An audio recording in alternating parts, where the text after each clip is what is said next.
And we are live, and welcome to another edition of the Qué Pasó podcast. I'm Ernest.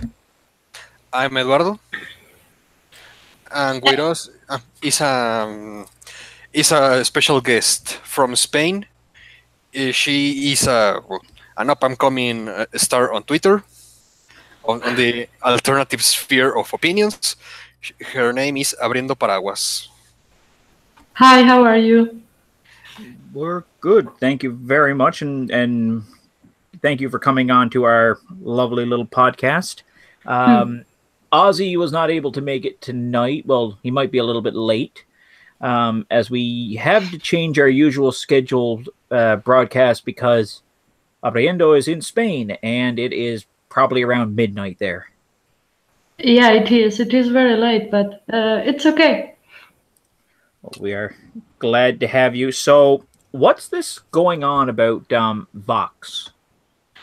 Yes, this party started like 2 years ago, and just now the press is starting to talk about them because before it was like in the media was complete silence, but now they are coming with the typical insults like fascist and Nazi and all this kind of things.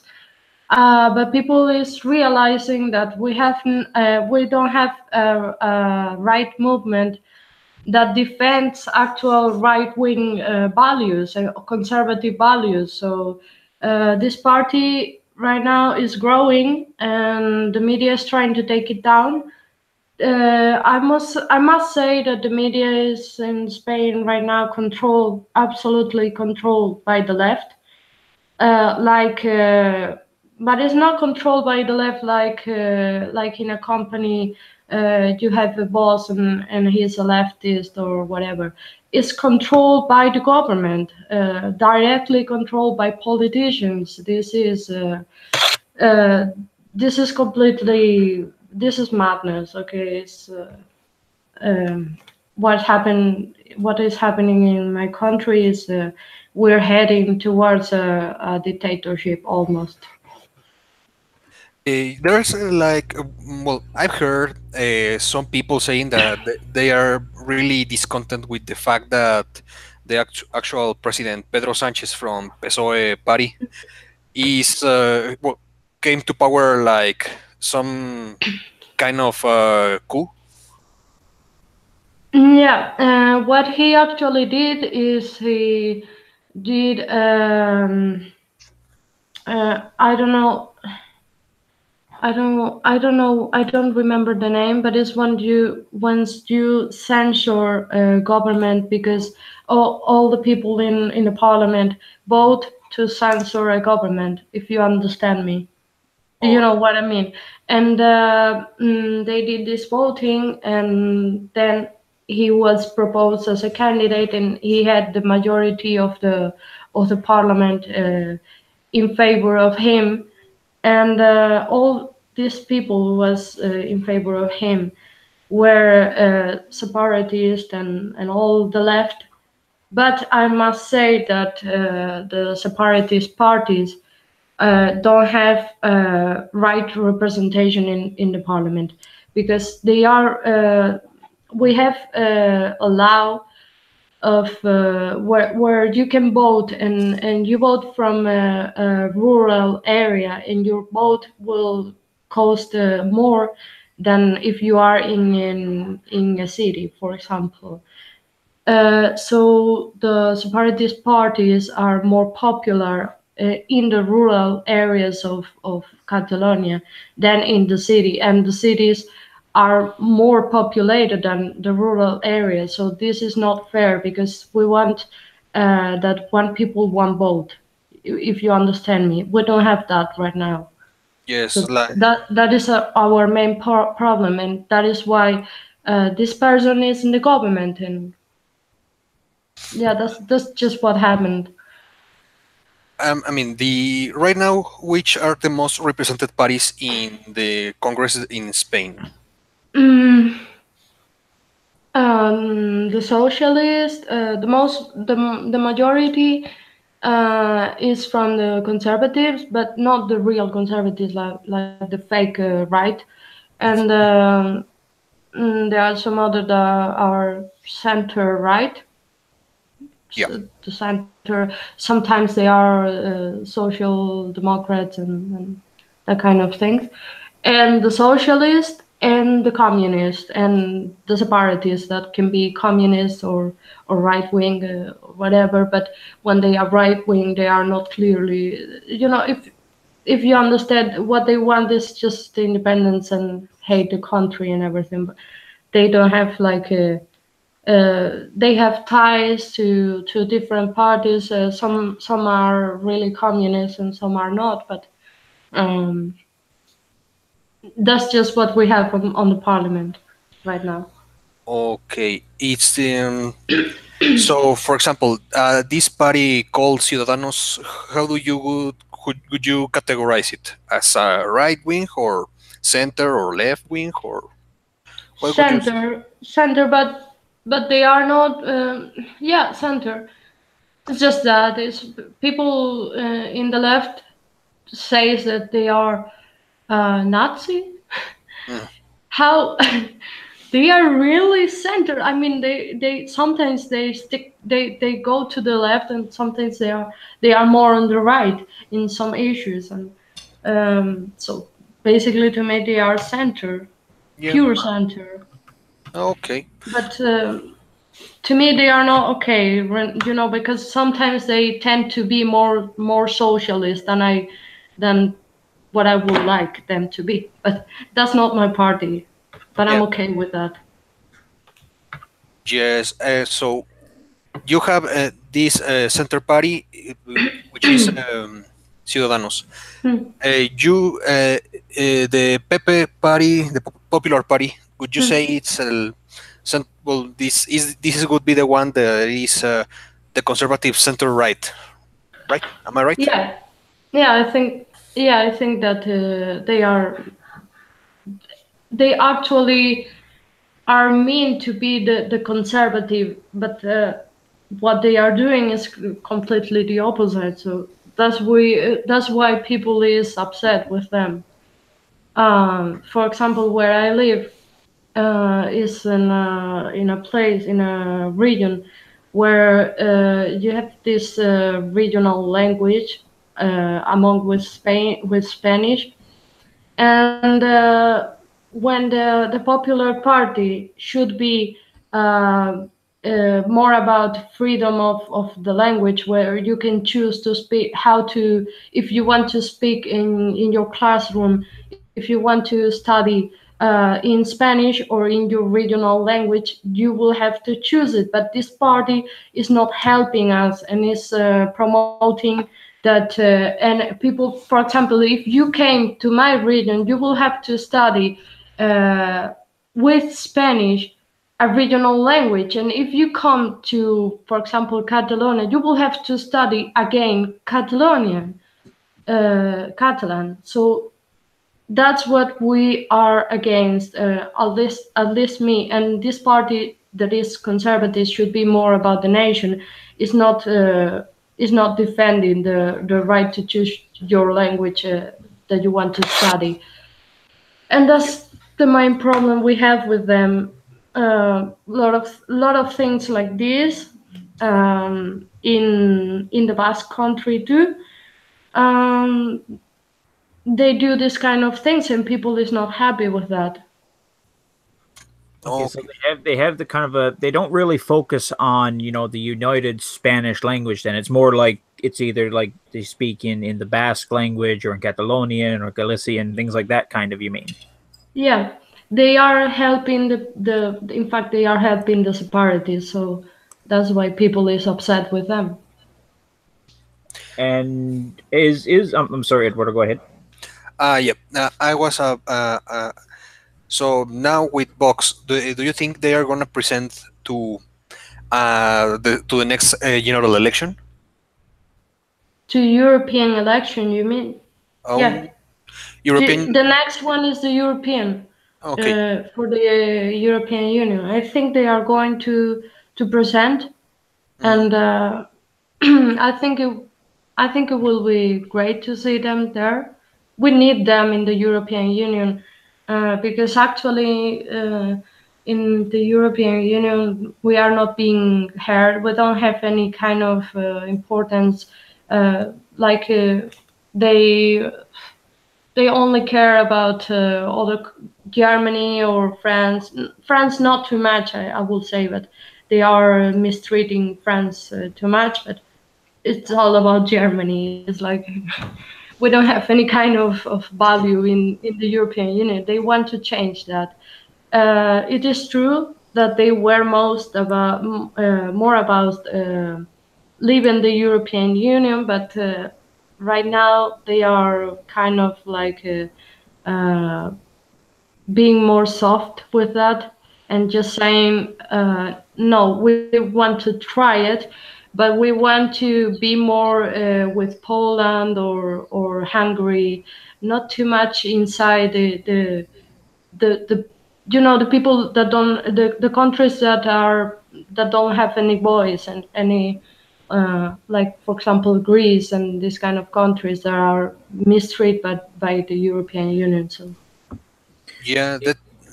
Go ahead, Ernest. No, I can kind of understand if that's very good what Vox is trying to do. Then if that's what they want, to strengthen their place within the European Union. Now, um, I I'm a Brexiteer, even though I'm also Canadian, which is a long story. But I'm glad they got out. But the thing is that the European Union, in my opinion, and I don't know how popular this would be, is that it's essentially just an excuse for Germany to have control over, the affairs of Europe. But they're just I think complete. I agree completely with you. That's because they've tried everything else. I mean, they've had what, two world wars to try to dominate Europe, and then they just said, okay, so trying to conquer them doesn't work, and other things involving leather boots and chaps with funny hats and weird symbols doesn't work. How about trade? Yeah. Let's all be one big happy European trade alliance. And then after a while, it's just, well, maybe we need this added on and that added on. And then after a while, it becomes more of a really messed up version of the Holy Roman Empire, just with more drunken people from Luxembourg. Well, that's another thing. So, would you say that Vox is an Eurosceptic party, or is um, they they had a congress a few days ago, and what they actually say is that they were not what was the word euro accepting. yep, the They Eurosceptic? say that they were more Euro realistic or something, more about being important in criticizing the European Union, not just accepting everything that comes out of it, if you understand me. They said they were not against that, but they wanted to be more focus on the problems of our country and bring that to the European Union, like saying like you cannot touch our country, you cannot touch our justice, and this kind of things. Yeah, like being like you say, making taking a stand for Spain in the euro landscape, and Yeah, make themselves be respected. Well, it's yeah. I consider that to be a really how you say mm,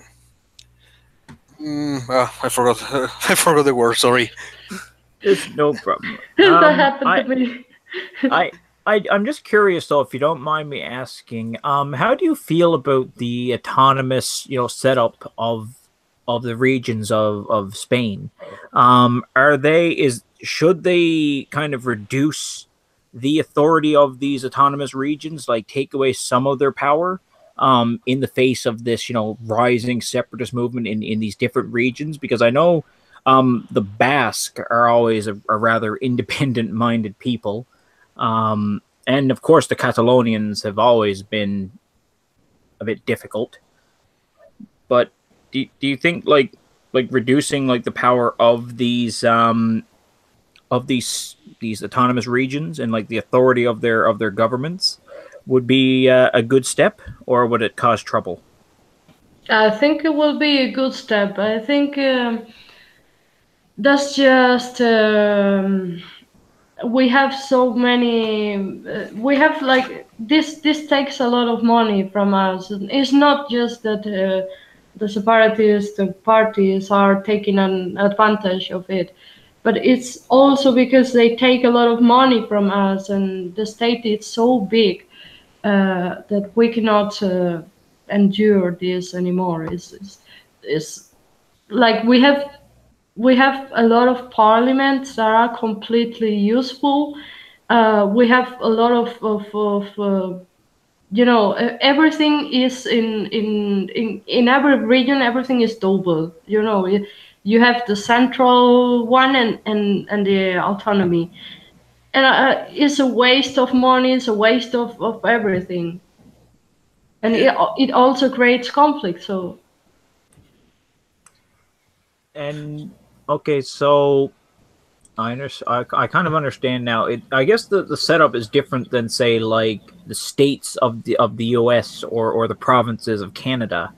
I imagine I don't really I don't really know the Spanish setup. I know they have the, what's it called, the Cortes, Yeah. and then you have your autonomous regions. But I mean, how much faith do you have in the current party under Pedro Sanchez there, the PSOA, I think it's called? Yeah, Yeah. the Socialist Party. Yeah.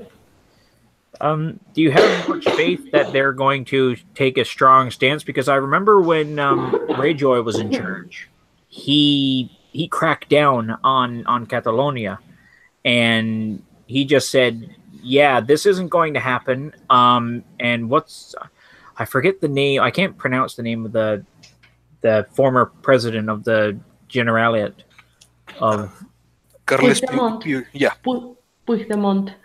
yeah, Puigdemont. yeah, Puigdemont. yeah. Pokemon.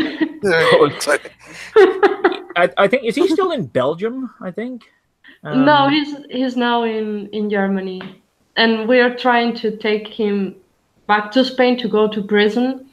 And it's very funny because we are actually angry at the European Union and at Germany in particular, because Germany is trying to judge this man when it's our issue, and we bring this. I don't know how is the name in English, but is the what you do when what you do, but it's within the European Union. Like you have these orders to you send to a country where is hiding where a criminal from your country is hiding. They have to bring the criminal to you. So what they actually did is judge him base of the German law, and that's not fair. And actually, the judge who was in charge of this,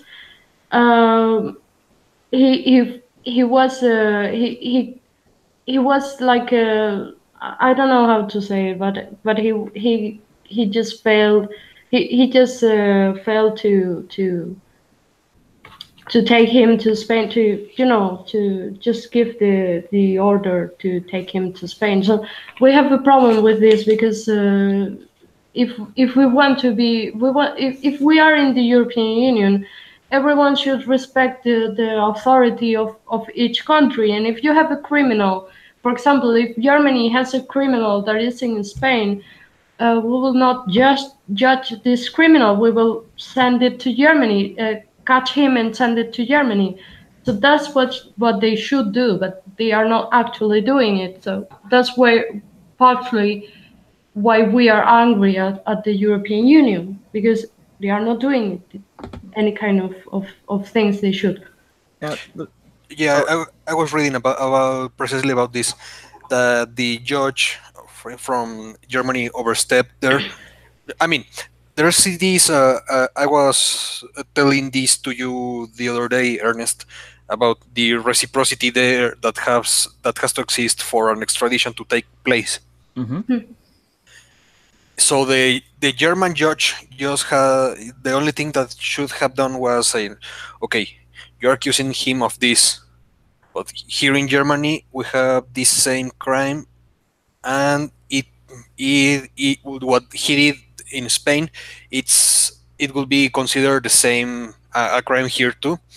There you go. But I read that the German judge really overstepped there and said that, like, he went further to what he should have analyzed for the case. And I don't know. I didn't catch if the Spanish government presented an appeal or something. No, it's not actually the Spanish government. It's, most people think, especially Catalans, think, oh, it's the Spanish government that is doing this. It's not the Spanish government. It's actually Vox. It's Vox, reporting this to the courts, and the courts doing it. It's really funny because people don't know that it's not any other party doing this. It's not any other. Even the state is not interested in doing this. It's just them with the lawyers and everything doing this alone, completely alone. But isn't Puigdemont accused of treason? Yeah, he's accused of treason, and he's accused of using public money to support his cause. So that's a really serious crime. That I think. Yeah. That's really real. You know, if they if this judge is not condemning him, I think it's really he is committing a crime too. The judge. I mean, if you know that you are failing to condemn someone that has proofs and everything, you are guilty too. You know, if you know what I mean. This is a crime too in my country. Yeah. We have kind of something similar in Canada going on right now, as I've told Eduardo off air. It's more to deal with the ISIS terrorists, because ISIS now, since it's collapsed, all these lovely people decided that they want to go back to Canada, and they've all been arrested generally, and so now they're complaining to the Canadian government and saying, please, we want to come back. We're sorry that we beheaded a few people, blew up a few buildings, killed a couple of dozen minority groups. We're really sorry. We were kind of drunk. It was Thursday. We were busy. We weren't thinking straight. Can we come home now and have some coffee and play some hockey? And people are actually saying that that we should bring them back and investigate if we should charge them with crimes, which I don't really want to spend money on anything that happened in Iraq or Syria. I also don't think we have extradition treaties with them, or we're going to rehabilitate them, which I'm not sure how you do that. I'm just imagining it's a room and there's an infidel in the corner, and they're just kind of like, now, Ali, don't kill the infidel. Don't just no, put that hatchet down. No, bad Ali.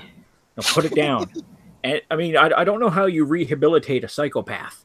But it's Canada. We're going to fix it. the prime minister already did it. I don't know if you heard about somebody called Joshua Boyle. He's this Canadian guy who took his American wife to Afghanistan on what he called a on a humanitarian mission, and apparently then ended up getting captured by radical extremists who then beat him and his wife up for several months and other terrible things. And funny thing is about this guy, he was actually married to the sister of a really infamous terrorist in Canada, or so I consider him to be, called Omar Khadr.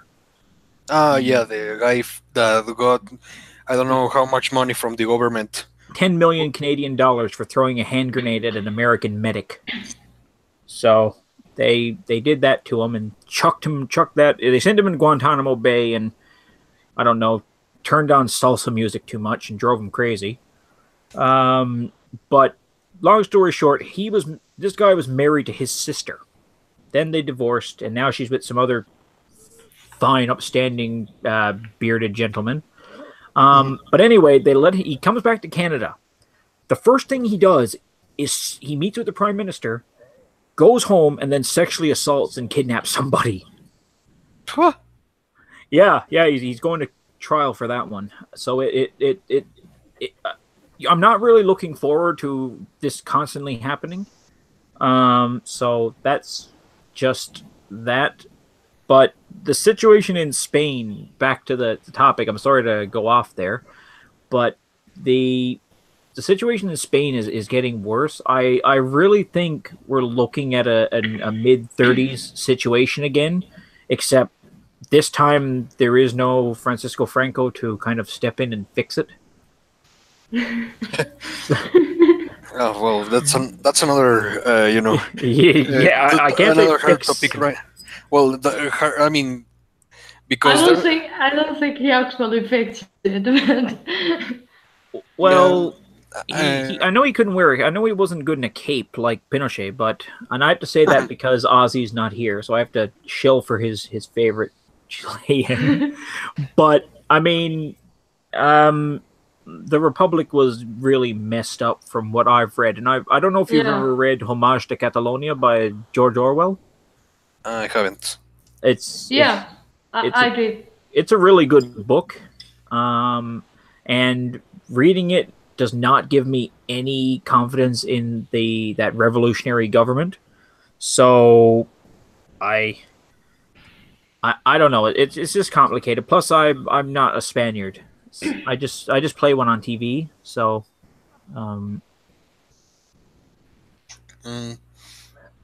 So, about Franco, I was reading that the socialist government wants to take him out of El Valle de los Caídos and do something with the church, right? Yeah, with public money too.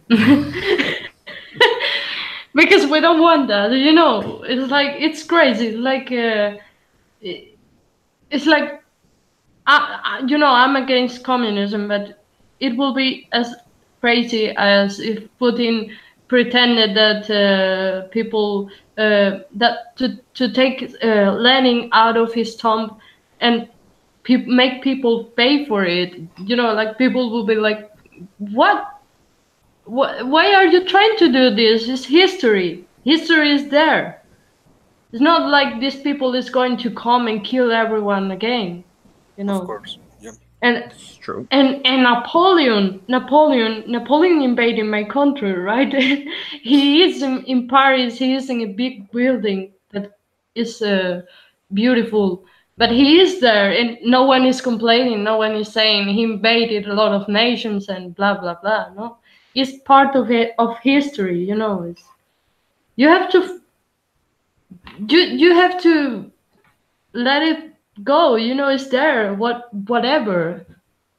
Like, many people, many communists here are too with public money in their tombs in places, and people come to visit and whatever. It's not like something you should hide and destroy it completely. History is there. It's not gonna disappear.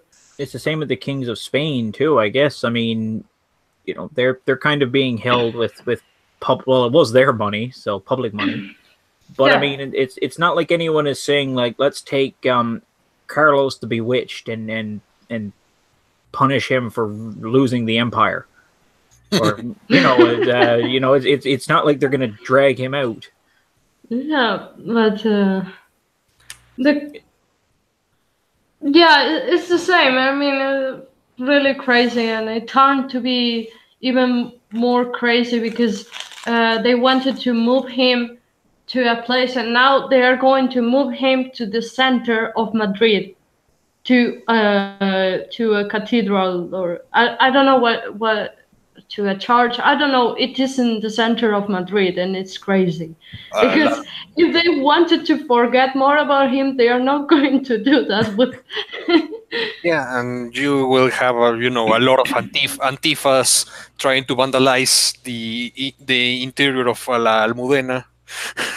Yeah, but I don't care about it probably will be security, like in where he was there is security too, so I don't care. I mean, I guess it's kind of like no one should do that to a dead person. It's like, so even if that person was really bad, or he did a lot of things, you shouldn't do that. It's nasty. Yes, I mean, it's maybe, well, this case, Franco's family, it's like it's following the what is happening right there, and I don't think they would like to see their ancestor, for even with all that bad fame that he has now, being dragged through the street and put them in La Almudena. I think I don't know, but I don't really know. Probably they don't like it. I don't know if they like it because he will be in the center of Madrid, as I said. People are even more happy with that. People who like Franco and so are even more happy with that. So, but isn't Franco's family all now like grandees? What? Aren't like they're like aristocrats now, aren't they? They got titles. Yeah, they have some important they have like properties and things like that, but they are not part of the royalty or anything. Oh no, yeah. They are just rich. I don't know if they are rich, okay, but they have many properties and things like that. Like if I was them, if I was the socialist, instead of taking him to Madrid, I mean, I just take him to like I don't know, Palma de Mallorca, because nobody goes there. On the contrary, many people go to Palma de Mallorca. Oh, okay. Well, Ibiza is it's. I think you're yeah, that's in that's where Ibiza is. Oh yeah, crap. Okay, yeah, that's maybe not a. Okay, well, no, British people would go there, and they could probably get Tommy Robinson there. Tommy and Franco, that would be a good kind of tourist attraction. So, the fascist and the midget, I don't know. I mean, El Valle de los Caídos is like a really long trip from Madrid. Like, if you want to go and vandalize Franco's tomb, you have to pay. You have to take like a whole day and pay the transportation to that place just to try. And there is security on the door. Of course, to access the mountain. Like, it's not so easy. It's like, and it's also like going from Paris to Versailles. So it's a long trip. You have to drive a lot to get there. Yeah, so it's not worthy for anybody to. No, it's not. Yeah. Yeah. But And sorry, go on. coming back to the box topic, uh, I really wanted to ask you this: who do you think is more like radical on their side? The guy, the communist from Podemos, or these guys from Vox on the right? Like, are they more radical to the left in Podemos, or are they more radical to the right in Vox?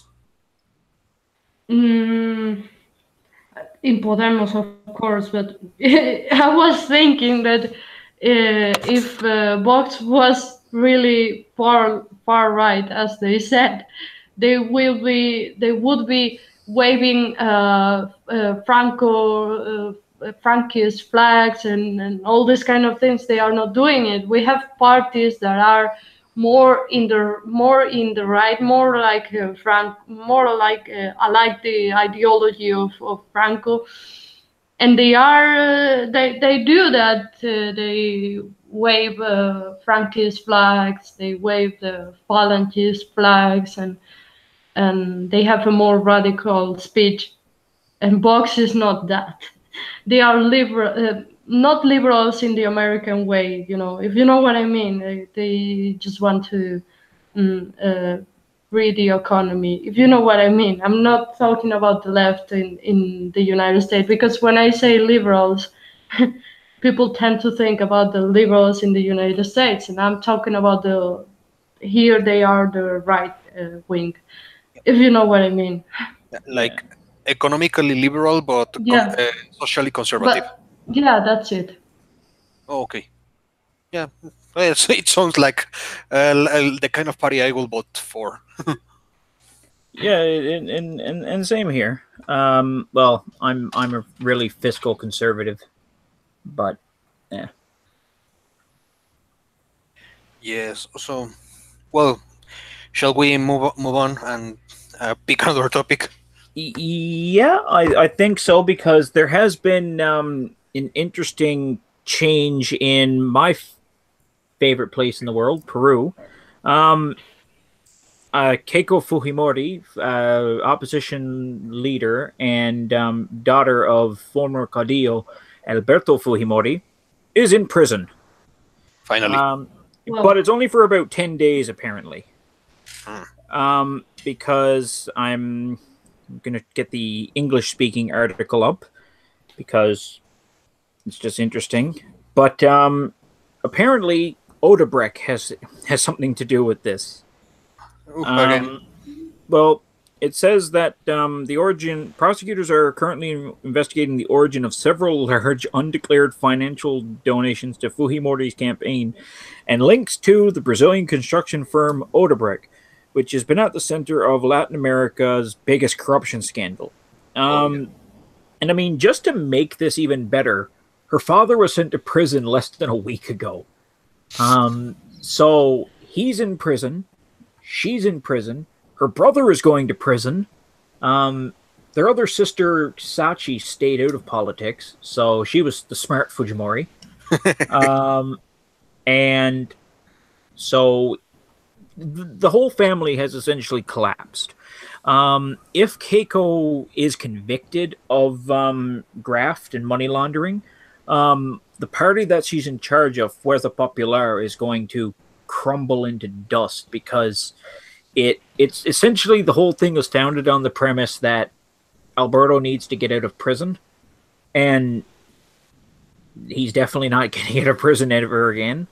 The Peruvian Supreme Court has made sure of that because they overrode a presidential pardon, which is really rare anywhere in the world. You don't usually say to them, no, your pardon is now invalid.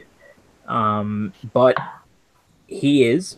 It is, and El Chino is now in El Caracel. And of course, it's not going to be the normal prison. They're going to send him to the Callao military base. So it's going to be him in a room surrounded by essentially Marines with assault rifles all day. And he's never allowed out again, ever. Does because the Fujimori exploits rich Spain, like this he like recognized there for all the things they've done, but the bad things, because there are plenty of them. We don't have really any information about that. It's like the media is completely is misinforming about this. It's the same thing here in Canada. I mean, now around South America, everyone's heard about it because the Fujimori family, they were up to some pretty fun stuff in the day. They destroyed the communist revolution in Peru, and then tortured a lot of people and blew up an apartment building or two. Forcefully sterilized women in the Andes. Yeah, that was not a very good couple of days. And actually, the Cardinal of Peru is tied to that, which is a story for another day. But yeah, the whole situation there is complicated. And when I was in Lima in May, if you even mention Fujimori, you'll either get like a thumbs up or you'll hear a hissing noise. Because they really love him or they really hate him. He's essentially like Hitler to these people. The socialists really hate him, and the regular people just stopped caring. Because it's been, give or take, 10, almost 20 years since he's been out of power. The only thing they can't forgive is that he stole a couple $100 million and ran away to Japan, and then tried to go to Chile. And the one thing Peruvians should know is that you never go to Chile if you're Peruvian, because they'll arrest you.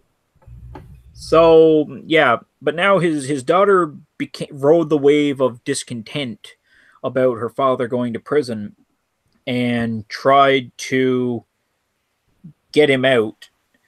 Well, that was her whole campaign. That was essentially her last two presidential campaigns. It was make me president, and daddy goes free. And she actually really doesn't want her father out of prison, because he's kind of her trump card. He's her golden ticket to the office. So if he were to get it when he got out, I thought it was done for her. But it's just really kind of crazy. And actually, most Peruvian presidents are currently going to prison. It's worse than Brazil right now. You've got Alan Garcia probably going to jail. Ollanta Humala, former president, being investigated for scams. Alejandro Toledo also would go to prison, but he ran away to America, and they won't send him back. It's not a good thing now. I mean, mind you, if you could set up a Netflix series about the presidents of Peru, you could probably do a better show than Narcos. It's kind of like House of Cards Peru style, where instead of the president dying at the end, everyone just keeps going to prison every season. But it's just strange. I mean, it's a really mixed reaction there, and it's actually going to tie into a discussion that we're going to do in this podcast next week. And I'm sorry, Eduardo, I've got to shill that next episode, man. It's too good to be. Go ahead. We're going to be discussing the struggle of democracy in the Americas, because that is something that the whole region, minus Suriname and Guyana, give or take, have really struggled with. Democracy is just not something that... Suriname also struggled with democracy. Oh yeah, that's true. I'm sorry. Guyana did kind of okay. That was the Anglo influence, so good for us. The Dutch don't really know democracy very well. Yeah, But so, well, according to El Comercio de Peru, I think it's the most important diary over there. it It, is. sa- it says that 53 of the people in Peru disapproves of the annulation of the presidential pardon. So, and 40% of the people is for the annulment of the presidential pardon. So, I think that's really representative of how polarizing the name Fujimori is right now in Peru. Oh, it is. He's essentially the Pinochet or the Franco of Peru, and that's really the best way to describe it. Because I mean, just like in both these countries, there are people who really hate Franco. There's people who really like Franco, and same thing with Chile, with Pinochet. Um, so it's I was about to say that he was more like the Hideki Toyo of well, no, he didn't shoot himself in the head or try to, or in the heart and fail. Yeah, because Franco, because people here, most of the people don't care about him. It's not like people. Yeah, there is people who hate him, people who love him, but most of the people don't really care. Like, And yeah, according to someone in the chat, which is our lovely spiritual founder, some little llama, um, there's another president of Peru in prison in Italy. So they're just going to prison all over the place. I think it's Bermudez. I think I'm just trying to remember now if uh, I think it was Francisco Morales Bermudez. I because he's like the only other one I could think of because Bella Lunteri is dead. Um, oh yeah, he's being prosecuted because he caused the disappearance of 25 Italians in the 70s through Operation Condor. Mm. So These Italians were in Peru doing what? I don't know. Drinking, I guess. Not a not a crime in this side of the world. I mean, it's a crime in Saudi Arabia, but not in Peru. I guess. Well, I don't know. It's Italians. Who knows what they're up to?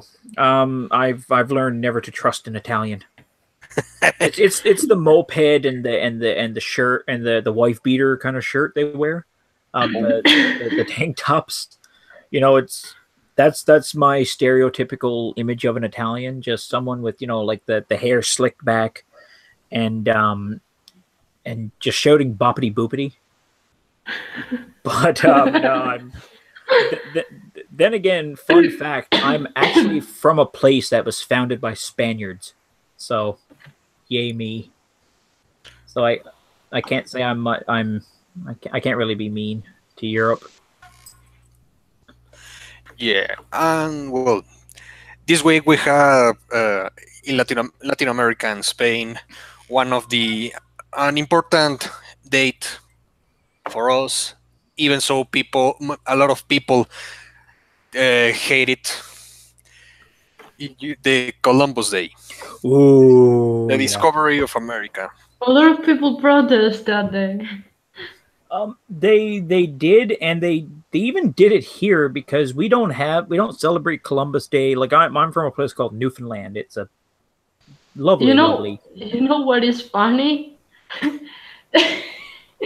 That here in Spain, people, the Catalonian separatists, were saying that Christopher Columbus was a Catalan, and yes,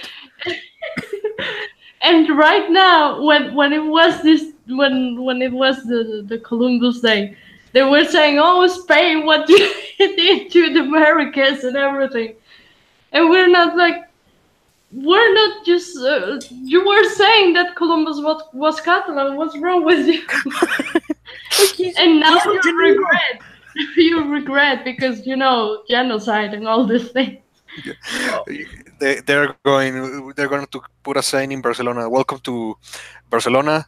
hometown of Christopher Columbus, except the 12th of October. That day he's from Genoa.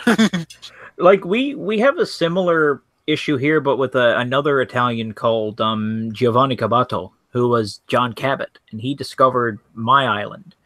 And that gets like we celebrate it with something called Discovery Day, which is essentially just an excuse for people to get drunk. Just like every other day in every other holiday in Newfoundland. So I love my Discovery Day because I discover new alcohol. Just kidding. But no, so people are mad about this because genocide and such. Because we used to have a group of Indians here called the Beothuk. And now we don't. We kind of killed, poisoned, and sickened all of them. And then brought in other peoples who kind of finished off the rest. So it wasn't a good time. But long story short, there's all these, well-meaning white people who gather up and say like, no, this isn't great. We're causing pain and suffering to the indigenous peoples of this region by saying Discovery Day. Now, just for clarification, in case anyone uses the sound bites, I'm not endorsing genocide of Indians. I'm mestizo, so I'm just saying don't throw a brick at my house. Or attack me at work. But yeah, so people are saying, it causes trauma and issues, and it's the same thing for Columbus Day, really. They're saying that, we're reminding people that they were conquered. And they want to change the name of it to El Día de San Juan, St. John's Day, after, of course, the capital city of my province. Okay. So, sorry, go on. No, because we have the same day, but it's not that day. Whatever. Okay, but the case is that in Spain it's not like that genocide didn't happen. It didn't happen. It was not like that. Like it was not Spaniards coming and shooting down people and all these things they say. It's actually Spaniards coming to Mexico and finding these tribes that were oppressed by the Aztecs. And then this tribe said, okay, we're oppressed by this tribe, and they took our women and our harvest and everything.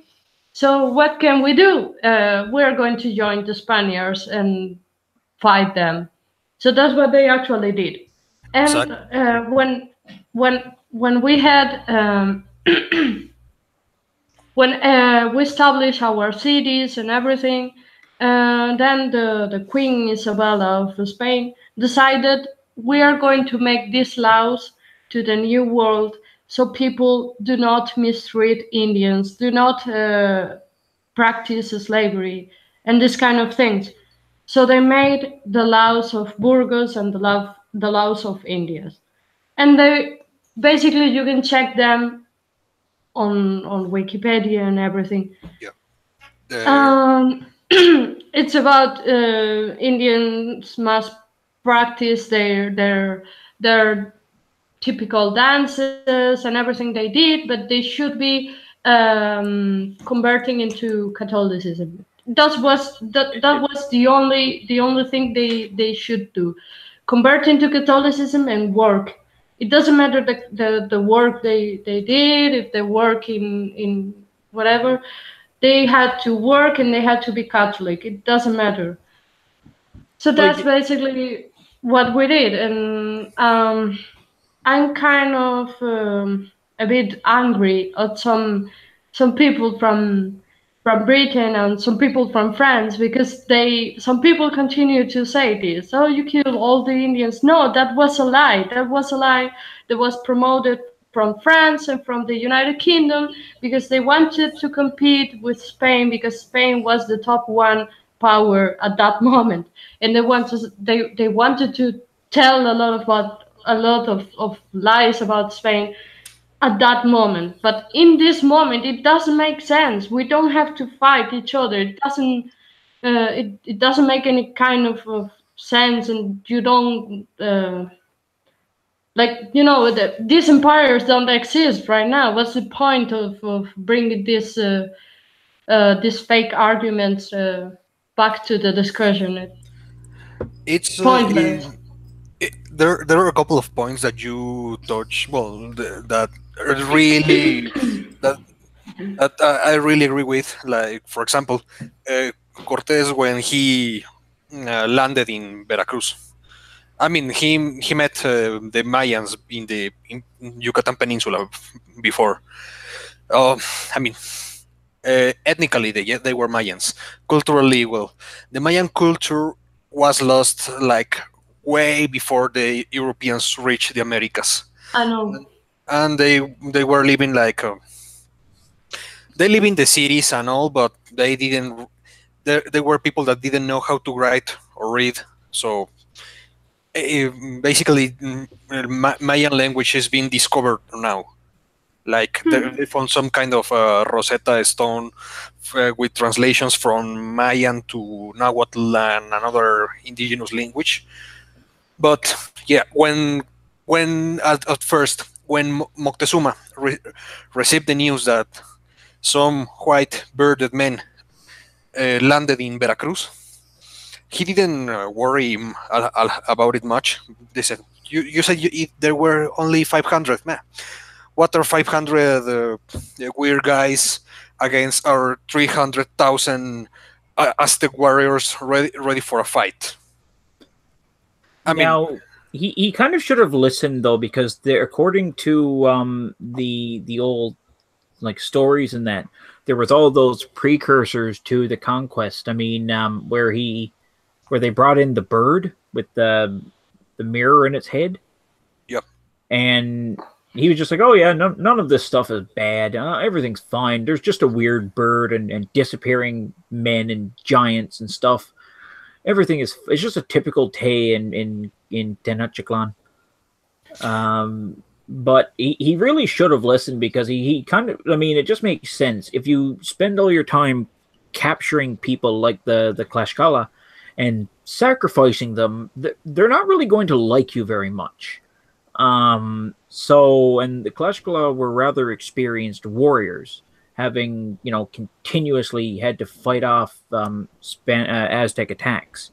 So, their whole style of warfare, I mean, with the Flower Wars, it really gave Cortez what he needed. Now, it didn't work like this for the Inca Empire, but because, I mean, Pizarro took advantage of the arrogance of Atahualpa. So, I mean, it's a whole different story. But both falls of both of these empires is very interesting. Yeah, and of course uh, I mean, it was not a very hard decision for all the allies of the Aztecs, for all the allies of the Aztecs that joined the Spaniards. I mean, having to tolerate a guy who you have to pay tribute and still send them slaves or or face an attack.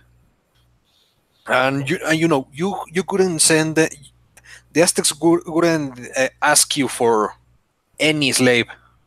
They wanted like a military age men, like, and They wanted warriors. They wanted your yeah, warriors to sacrifice. but And sorry. yeah, and I mean, many people say because they want here. Many people romanticize the idea that because they wanted them to send their best warriors to Huitzilopochtli and the gods in Mictlan. No, no, no, no, no, no. These people, it was a way to control all the tribes around them by taking away their best fighting men. Yeah, And when the Spaniards came with a religion that didn't demand human sacrifices, Oh yeah, And they went right for it. I mean, they knelt down, and it was like there was a meme I saw. And it was like look at all these fun pagan activities, and then it's like Ray of Spain, and it's Cortez shooting a laser out, and they all turn into Catholics, and it was essentially like that. Um, yeah, and about the laws of Burgos, yeah. there was a. I think this will be my pick of the week. Uh, Francisco de Vitoria in Salamanca University and their Reelecciones de Indias, Mm-hmm. in which he talked about, these are people too. They are they have a soul like us. So we can't treat them as animals. They just don't happen to know our ways or our God. So he defended them, and I think he never was here in this side of the world, but I mean he saw the logic, and it's a foreign land with foreign customs. Like we can't treat them as if they were people who heard about our Christian God and rejected him from the beginning. No. They like he knew that they had to teach them to involucrate them in the empire. And well, if you see, and another thing that I would like to say is that the Spaniards, when they came here to America, they started making universities and schools for the people here. Yeah, because they have in Lima they have the University of San Marcos, which is the oldest one of the oldest in the Americas. The third So oldest. yeah, The old, yeah, we're gonna have to have an argument about this soon, Eduardo. the oldest, and well, the one in Mexico City and the one in Lima opened the same year, but the first one was in Dominican Republic. And Yeah. I mean, the Portuguese did never opened a university in Portugal, in Brazil. But here's the Uh, question: have they ever opened one yet? Those, I think Lisbon is just devoid of universities. It's essentially just them stealing bossa novas from Brazil. and the British opened their first university like 100 years after the Spaniards, and it was only meant for British people, not any colonist. British. They have to be British. Yeah, we weren't really the best kinds of fellows at this. Like we kind of came a bit early to the equal rights thing. Like the 1830s late. With the abolition of slavery in the empire and things like that. But we weren't really in the mood to educate people, especially if they weren't us, because it's just a bit dangerous, or so we thought. But it's yeah, that's another thing. But by the way, what's going on with AMLO? Oh yeah, AMLO. Before we jump into that, just to mention that many people here in Mexico also blame the Spaniards for, waging biological warfare against the Aztecs. I mean, What? yeah, like it's one of the most ridiculous things I've heard in my life. Like, But I mean, my ancestors, my ancestors don't have don't have anything to do with that. Why are they blaming the Spaniards? they say that like, no, they kill all these people with the smallpox. Well, yeah, they may have may have be a contagions. It's a contagious disease. I mean, Yeah. And the Aztecs and the people in here this side of the world have never experienced it. So the Yeah, but Spaniards died too because of dysentery. different disease and things. Even now, if I want to come to a part of South America or Asia or any part of the world, I will have to take to be careful with what I eat and everything because I can fall. I can, I can have a disease or anything. And I can even die. So that's Yes, normal. totally. Even now. So And I mean, nobody, but nobody pays attention to the fact that, for example, when the Spaniards landed in Veracruz, they encountered mangoes, and I mean, I think it was one of the first times that Europeans encountered mangoes, some in anywhere else. So they taste them, they like them. The problem it was that the Spaniards that ate those mangoes died of dysentery. I know. It's Yeah. like it's a clash of cultures, and Yeah, that's may normal. yeah, totally. And I mean, as you say, you can, for example, if you go to Africa, you have to get a lot of vaccinations in Yeah. hopes of not getting malaria or something. Imagine that you go to Africa or to India. India is more dangerous.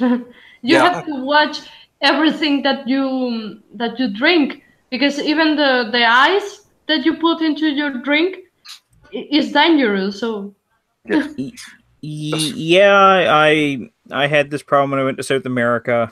I had to get like a couple of vaccines, like hepatitis and yellow fever, and things like that. And then I realized that I was only going to Lima and there's no mosquitoes, okay. so I Uh, spent like $300 for nothing. okay, here Lama is telling us that to go to certain areas of Peru, you need to get some vaccinations. And I mean, Yeah, there's Peruvians getting vaccinations to go to certain areas of Peru. And I mean, I think she's talking about the Amazon jungle. Um, she is. I mean, it's mostly like yellow fever and things like yeah. that. No, and but even if you eat something and you are not uh, like it's so different from what you eat in your country, it will you will be sick for a few days. It's normal, but perhaps it can go worse. That's what I mean. yeah, It can. Um, Yeah, probably. I don't Well, I know. mean, it's kind of like us, though. Like, I mean, speaking of biological warfare, like they've made the same accusations about when we killed off the Beothics. It was, we gave them all tuberculosis and smallpox. uh, with Um, with the bacteriological warfare from uh, the the blankets. blankets. Oh yeah, Yeah, so we had the idea to, take our smelliest Englishmen or Frenchmen. I mean, because British people bathe, so we just took a Frenchman and rolled him in a blanket and then gave it to the people. I've spoken with doctors, and they all just really don't agree with that anymore. Um, and so every time I try to tell people no, there was no smallpox blankets, they didn't know about biological warfare like that. Um, they still don't Yeah. believe me, so I have to be like, I have to point to the doctor and be like, speak to him. He knows, and I'm still not listened to. But yes, and well, it's the like the expected conclusion, expected result of a clash of cultures, but and it's something that has been blown out of proportion. The contagion of um, regional diseases, but and the okay, guilt. yeah, I of course. mean, So, speaking about AMLO, so I don't know if you, Abriendo Paraguas, know about AMLO. I know. Yeah, he's That's our own Pablo Iglesias. because I have family in Mexico. Oh yeah. Oh really? Part of my family is in Mexico, so I know what is happening there, and my family was worried about this, so they thought it's going to be like Venezuela. It's well, many people say it in the long term. Yes, it could happen. Yeah, I it hope. could. I think that maybe it won't happen. Like after 6 years, Maybe. people will tell, okay, pack your bags. You had your Mhm. chance. You are the same as the others. But for example, now everything seems to be falling apart around him. Like yesterday, sorry. Last week we were talking here about the wedding of one of his right hand aide. He and this wedding was like, oh my god.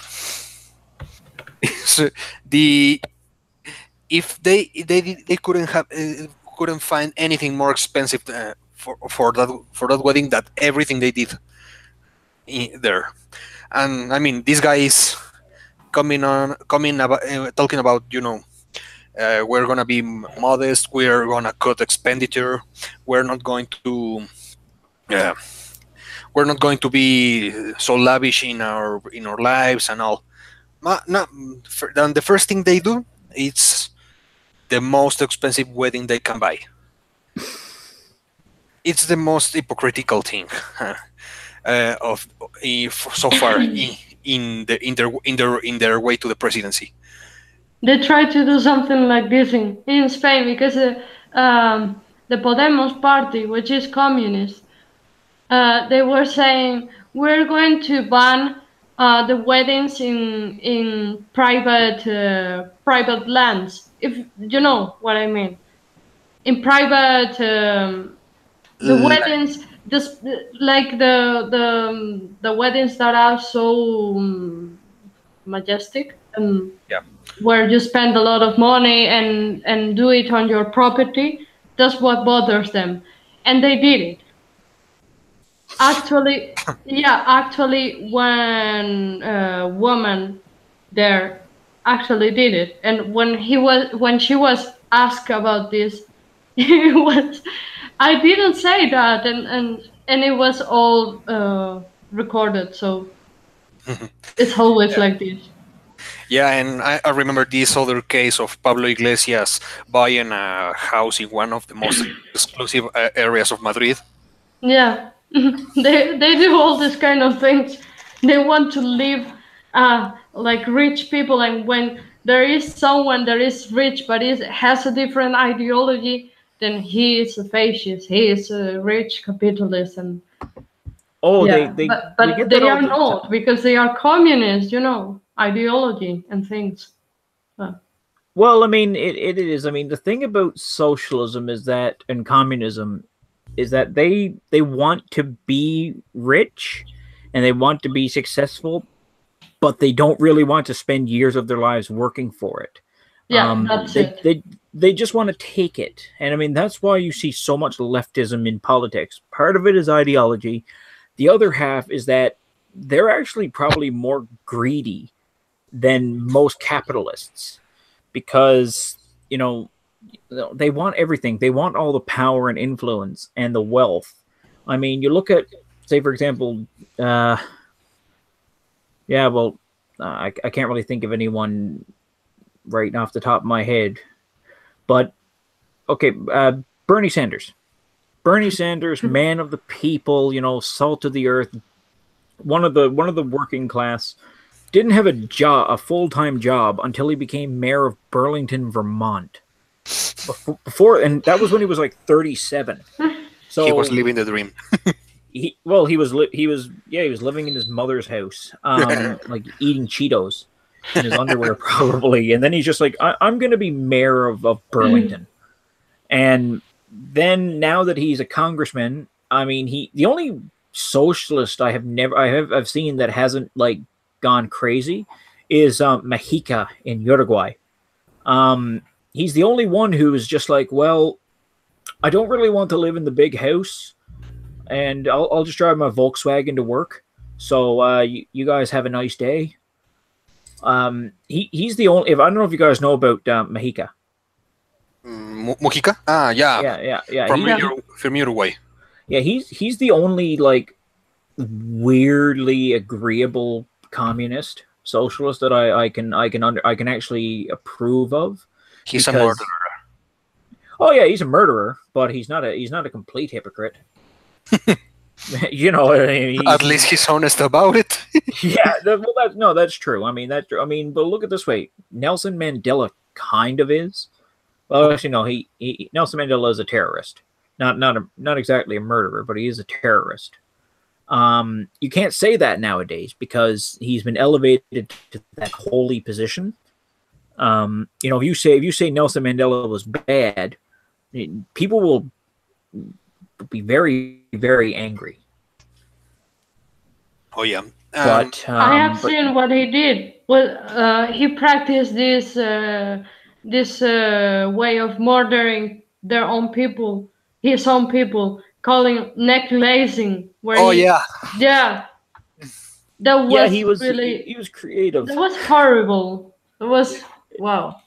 But I mean, the thing is that they put him in jail and he became, you know, this old grandpa like figure. It's kind of the same with Mexica, I guess. You know, he's old, he's harmless, he can't really hurt anyone. He's you know, he's kind of like your yeah. It's the same with Kim Il Sung. Not kind of, yeah, you're right. Now because for North Korea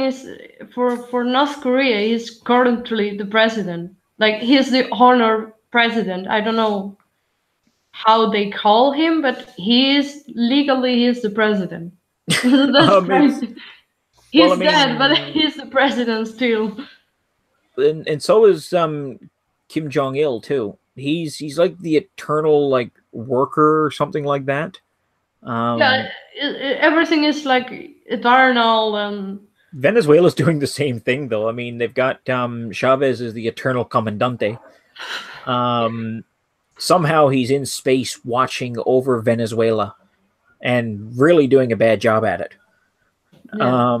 But it is kind of the same like thing. I mean, the same in communists do all this kind of things. Like the same with Lenin in the Soviet Union. He was like, "Oh, Lenin is watching us."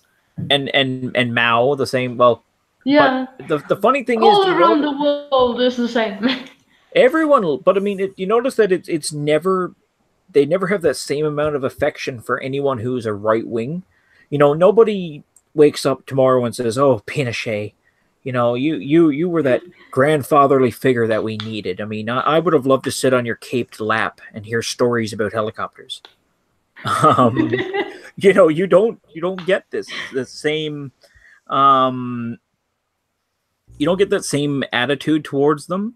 But when you know, I mean, and it's like no one says anything affectionate about the samosas in was it Nicaragua? Nicaragua, yeah.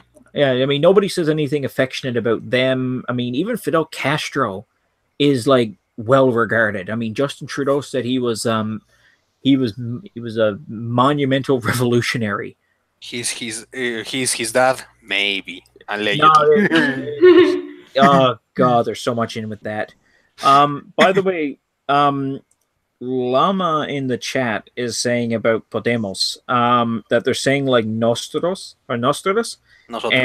and that's actually this is true. That is a brand of period pad in South America. So I actually find that hilarious. But oh God, there's so much fun, especially with the left. Eduardo, you wanted to talk also about Bavaria? First, just like I was about to say something about AMLO. Oh, sorry. Go ahead. Yeah, he said, well, apparently, as it was being told, there was to be a consultation about the new airport that we have talked about here in this podcast. So there was a moment that they said, well, there's not going to be a consultation. Well, yes, there is gonna be a consultation, but just in like 570 counties of all the country in all the country. Uh, the thing is that they are just going to put like 1,060 places to vote. Just and they want to do it in the most populated counties. I don't know how this is going to work. I don't think it's gonna work. Like it's going to be like they say they want to reach at least the 80% of the population. I don't think a lot of people is interested in voting. Well, the only people interested in voting is that people that is drinking all the Kool-Aid that AMLO has to give. Mm-hmm. So they will of course vote for cancel the airport. Why do you need an airport? Well, there's this thing that the airport is I watched because I watched a video about AMLO yeah. and a propaganda video. They were saying we're going to build a lot of airports and a lot of train stations and a lot of and we are going to take the U.S. out of our country and blah blah blah. We are going to and a lot of things. I actually agree with some things that they said, like for example, taking down corruption and the narcos and everything. I agree with that, but everyone's agree with that.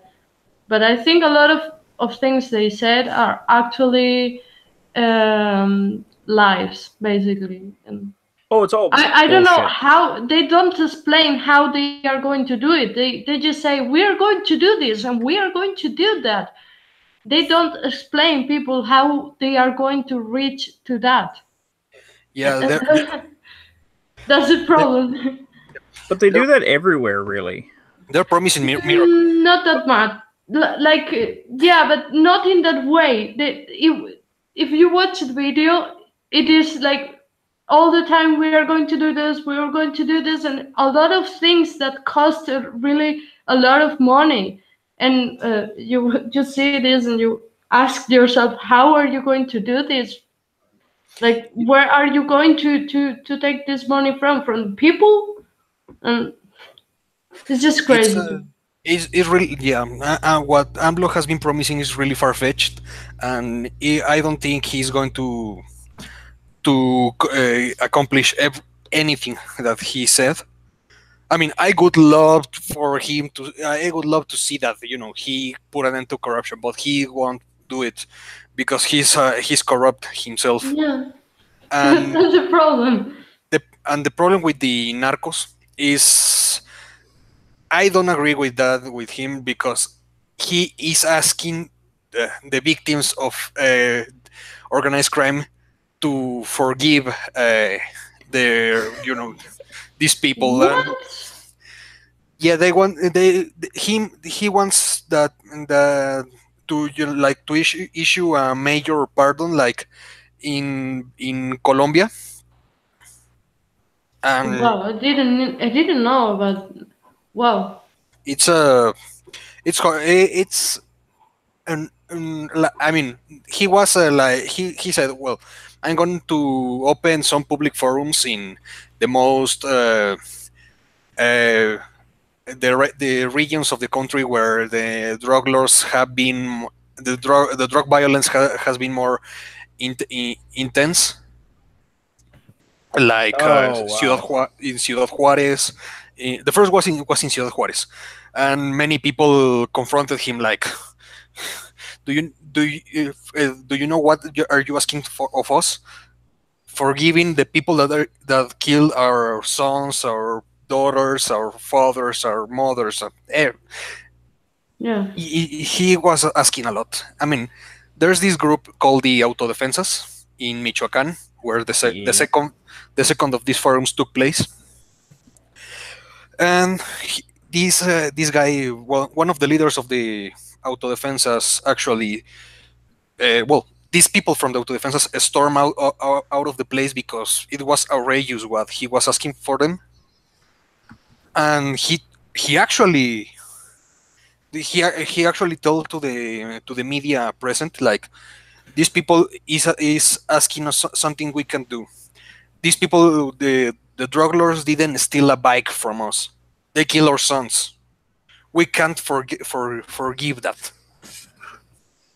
And I completely agree with them. Like, I mean,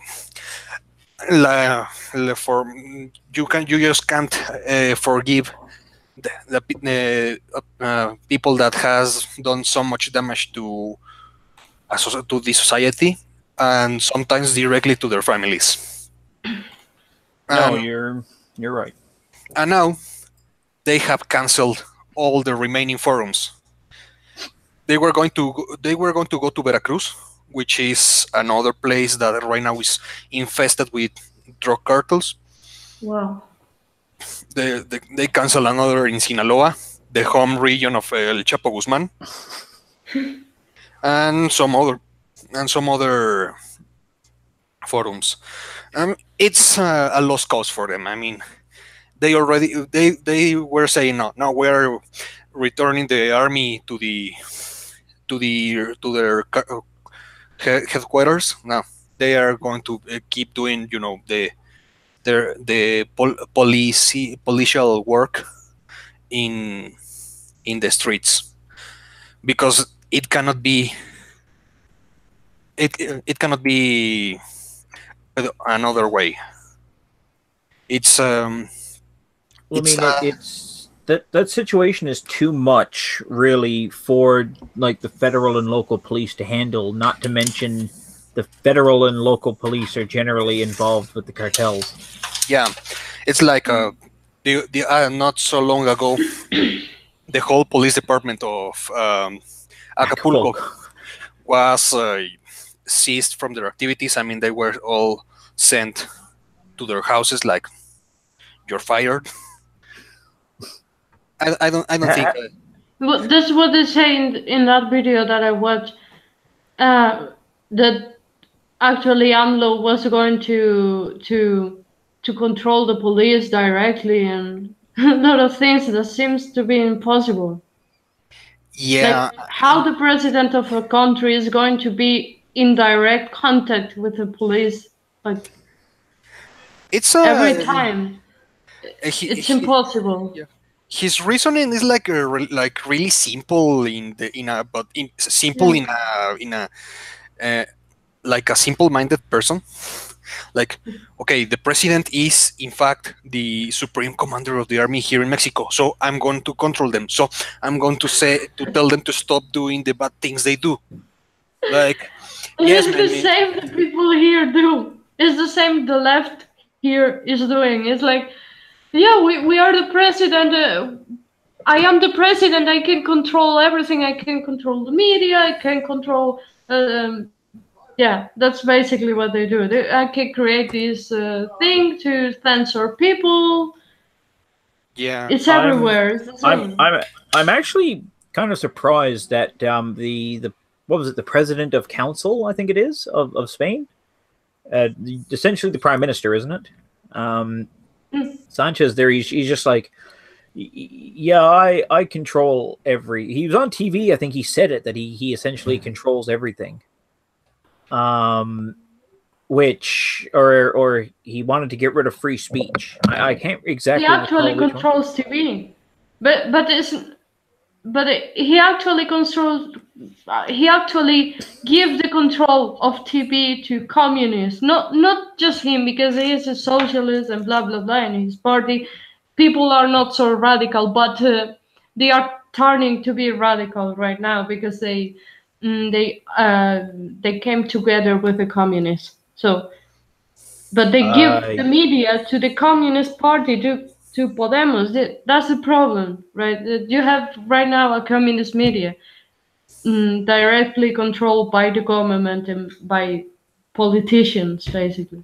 If you notice, really, a lot of countries now, with the state-run media, it's generally controlled by the left wing. Like we have the same thing in Canada with the CBC. And everyone says, no, the CBC, I know they're government funded, but they're really independent. They don't really care if the government takes away their funding, which is hilarious. I've had people tell me on Twitter that literally the fact that the government funds the Canadian Broadcasting Corporation has no impact on the news that they provide. And we all know that's nonsense, because the CBC will interview, say, I don't know if you've heard of Maxime Bernier.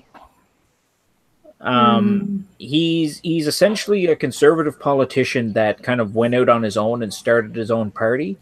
And as soon as he did, the CBC went after him. It's essentially, Bernier's party is full of old white men and me, and it's full of hatred. He wants to ban all the immigrants. He wants to do this and that. And Bernier just comes out on TV after they had this really bad interview of him, and he's like, listen, if you elect me, I'm going to defund you. I am going to essentially take away all your funding because I don't like you anymore. And CBC freaked out. And now essentially Bernier is some kind of French Hitler. And his party has already gotten 17% of the vote, like of 17% of support, and he's not even registered yet. So it's in a couple of years, next year, we're going to have a Trump effect. And I'm weirdly looking forward to it. But I got to say this, if you don't mind. I know we're running out of topics, but Llama said something earlier in the chat. She said, and this ties into something that's happening here in my area.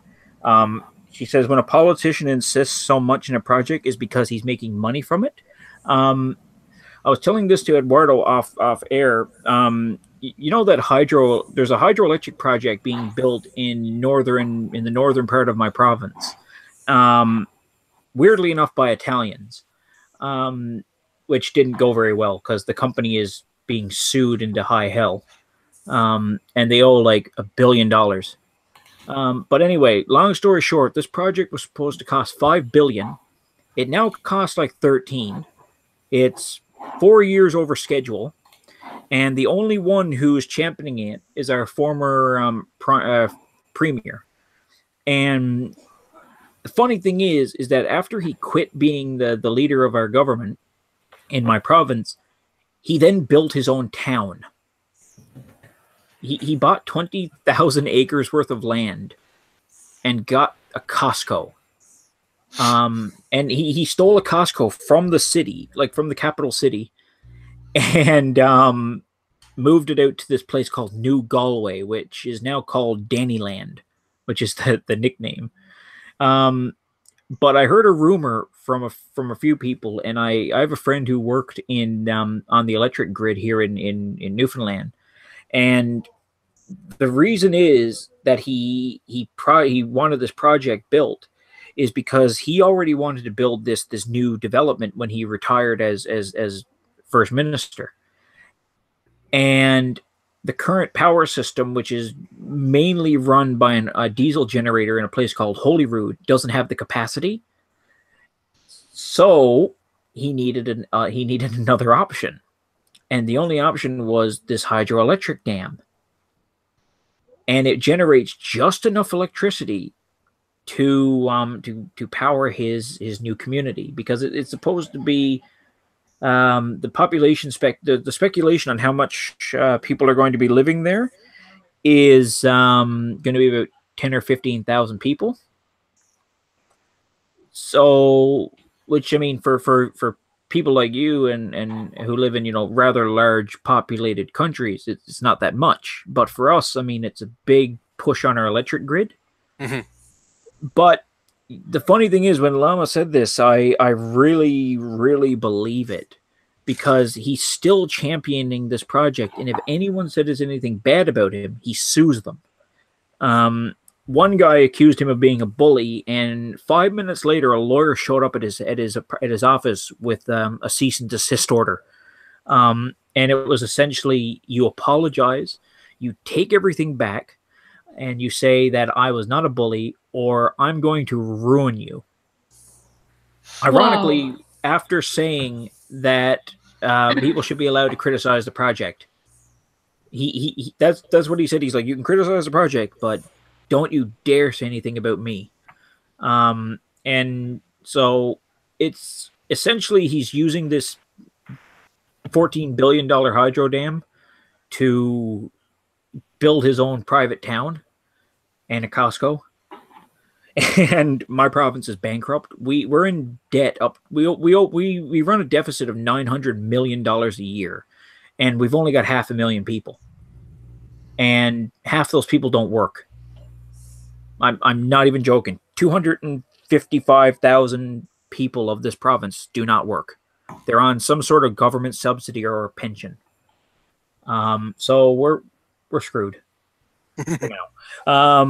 But that's how it is. So if anyone wants, look up something called Muskrat Falls. It's fun. It's so complicated and confusing that I went to Peru and mentioned it in a talk I had in the Plaza San Martin, because everyone there had this impression that Canada was really, really rich, and it's successful, and you hear that all over the place. Canada's rich, it's wealthy, it's wonderful to live. And then I told them about this project, and you could see the light and the hope in the future die in their eyes. It was quite interesting, and as Tyler says, gets called a bully, ends up acting like a bully. That's actually how he was. He literally came in and ran this province like it was his own private kingdom, and then touted how wonderful it was. He got into a fight with the Prime Minister of Canada, and told the government to take down all the Canadian flags. Trudeau or Harper? It was Paul Martin. When Paul Martin was Prime Minister, it was just before Harper. So Danny Williams got into this disagreement about oil royalties, and so the government of Canada didn't want to give them the percentage they wanted. So he just said, okay, well, F you, take all the flags from Canada down. Mm-hmm. And then that caused a bit of a trouble. We lost some funding, and then we somehow got the deal, made him a hero. And then Stephen Harper came along, and he made Danny Williams angry as well. So Danny Williams, and they're generally on the same side. They're both conservatives, because the precursor to Harper's party was a branch off of what the Conservative Party in Newfoundland is. And so Harper made him angry. So during the election, Danny Williams did the greatest thing anyone could ever do. He goes on TV and just says to people, hey, I know I'm a conservative, but please don't vote for Stephen Harper. Anyone but conservatives, except us. You can vote for us. And they did. They kicked out every conservative politician in the federal government from Newfoundland. And Stephen Harper never got over it, and really screwed with it. He trolled us for years afterwards. He cut all our funding. He took away some search and rescue stations, cost us a few million in jobs. And everyone still hates him here. Like, if you say Stephen Harper was good, someone will hit you. They really don't like him. He's really polarizing. So it's a complicated mess. And someday I will go into detail about it, because my province's politics are long, confusing, and involve a lot of stealing. Wow. We also tried to hang a prime minister once. So it's interesting, because we don't hear too much about that in Spain. Well, we don't hear about anyone's problems, like any country's problems. And I think that's because probably the left want us to believe that our country is the worst, and that's it. They don't really mention anything about other countries, Well, I'm gonna put a name like in. about New Zealand or about anything. They don't say anything about countries that in Spain are considered to be great, and that Oh, I think, yeah. I'm sorry. No, I was just gonna say I just put into the private chat here the name of someone that you should both look at because we Mm. almost hanged this guy. Because Newfoundland used to be a country until give or take 1949. Well, it was like 1934, but we voted ourselves out of existence. We literally just said to the British, "Here, take us. We can't run ourselves anymore. If not, we're going to keep trying to hang prime ministers." Because this guy, Sir Richard Squires, stole $20,000 apparently, and so you don't steal from Newfoundlanders. We'll beat you up. And so we went to the Parliament building, overran the 5 or 10 police, or I think it was like 5 or 10 or 15 police officers that were there guarding it because we didn't have an army, and we tried to hang him from a tree, but he kicked somebody's door down and ran away. Um, and instead of chasing him, we just looted the building and stole all the alcohol. And it took the Bishop of St. John's to come out and tell people to knock it off and go to bed. And being good Catholics in St. John's, they all did. So they named a building after him, and it's still named after him. And it's funny enough, it's right next to the building that's named after Danny Williams, and both of them were courthouses. So two crooks. Well, for legal reasons, I can't say whether or not Danny Williams is a crook, just so he doesn't sue me. They have named two buildings after incredibly controversial politicians because we don't have any other heroes, just villains.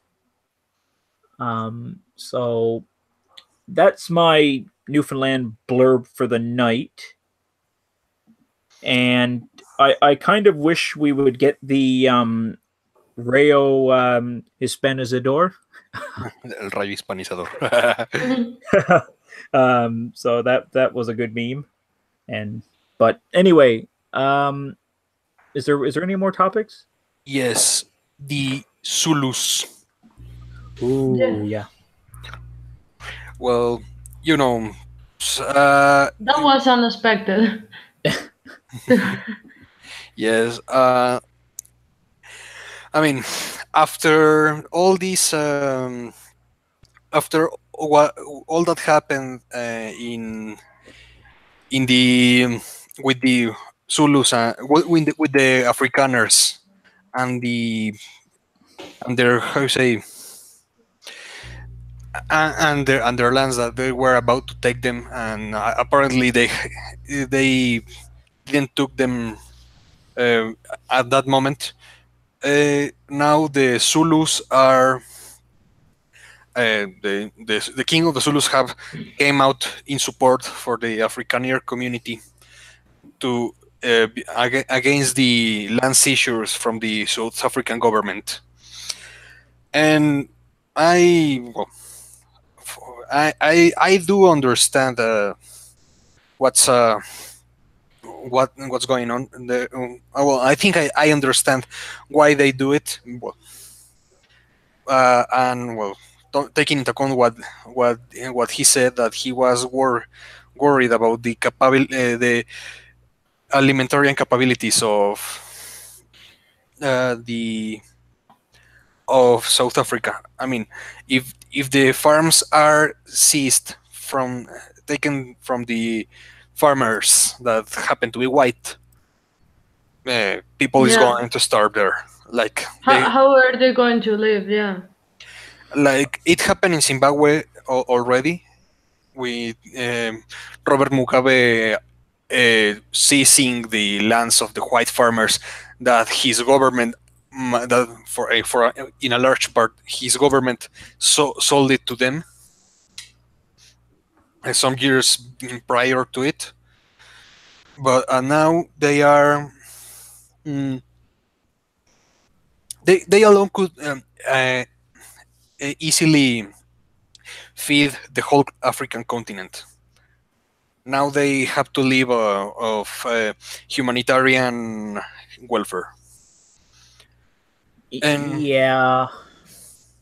I can't really understand these people's logic in South Africa. Like farmers are stealing us. Like farmers, farmers are oppressing us. Like what?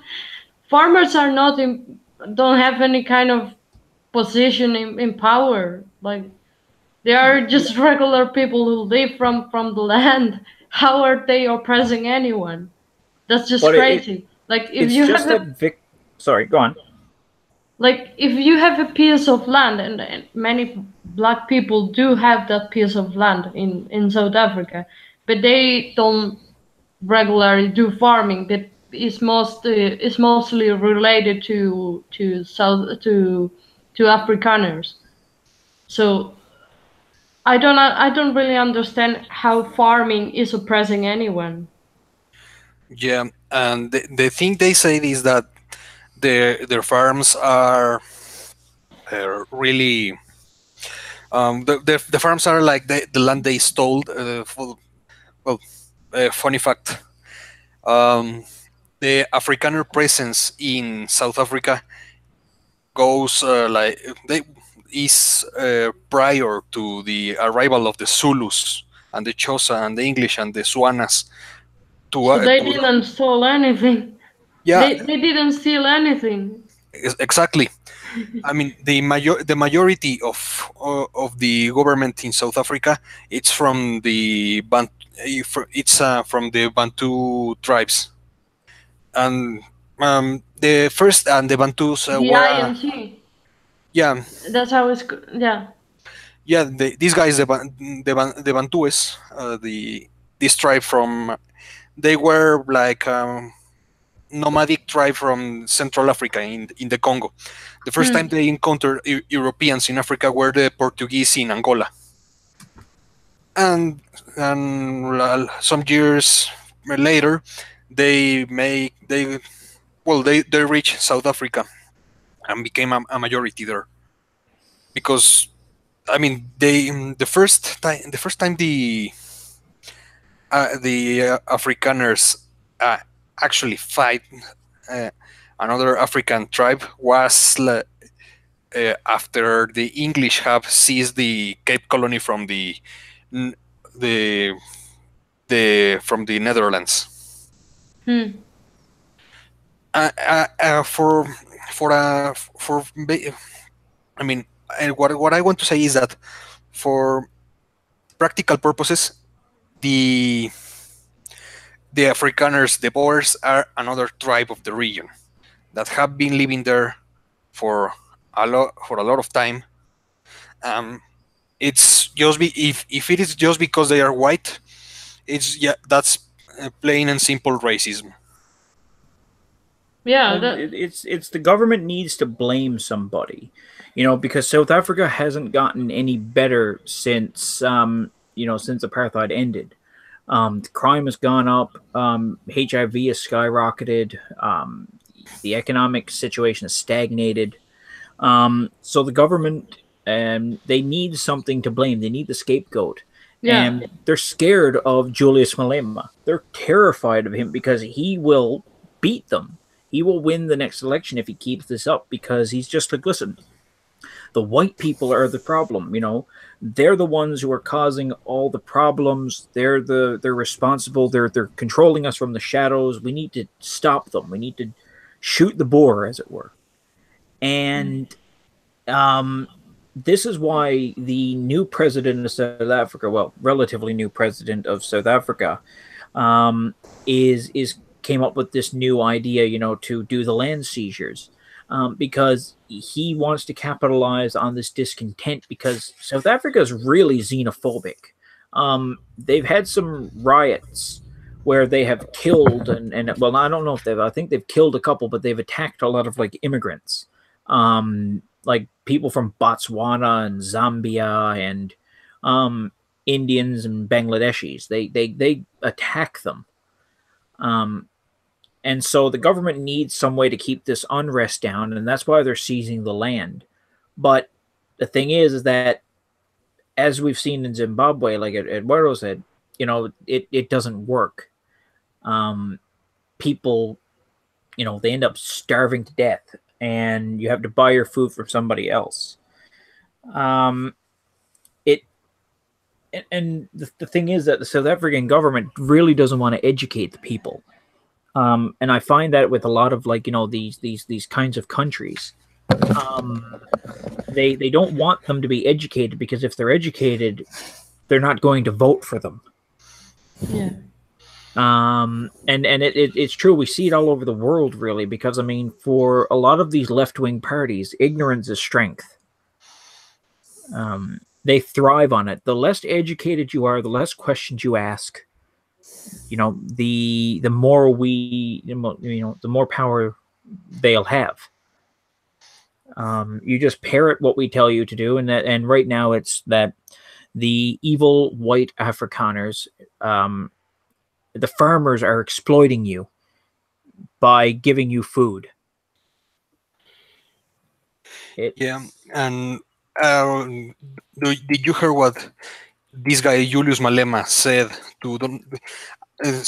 about the what Donald Trump said of all these land seizure, the land issue in South Africa, that he instructed his Secretary of State to look into it and see if there were any to say Americans getting into someone else's problem. But yeah, I think I'm with in this topic. I'm with Donald Trump completely. They cannot take the lands of these people that they have acquired lawfully, and they have bring good to their country. Because I mean, you cannot one thing you cannot accuse Boers and Afrikaners of is being against their country. They are really patriotic people. Yeah. Usually now that's starting to change. I know a few who have left and have completely cut ties with South Africa. They just said, I'm tired of what's going on there and the back and forth and the trouble. They got their Canadian citizenship, and they then promptly went and renounced their South African and then burned their passports. But I mean, that's I guess I can't generalize. I mean, there is a lot of patriotic, good South Africans. So yeah, and it's I think it must be horribly hard to cut ties with the land the land of your birth. I mean, at the end of the day, it's like it's your home.